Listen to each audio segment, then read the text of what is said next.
Hello everybody. So today I want to talk about calculus.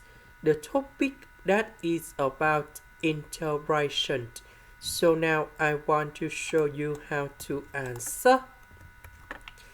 About s to the power of 4, we can put into s square everything to the power of 2.